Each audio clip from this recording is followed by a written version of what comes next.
अशी ही कलाकृती पाहून तुम्हाला वाटेल की हे चित्र काढले आहे.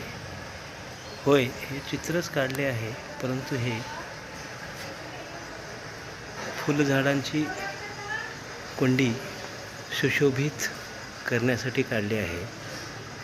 असा हा छंद उमरगा येथील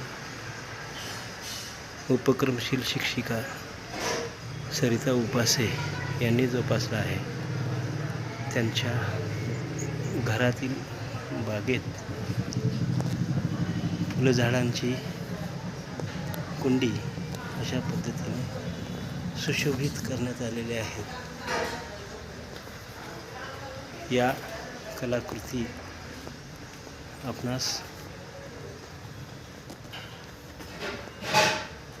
आनंद देतात. या कलाकृतींनी घरातील बाग सुशोभित करण्यात आली आहे. यांच्या या कलाकृतींचे विशेष अभिनंदन.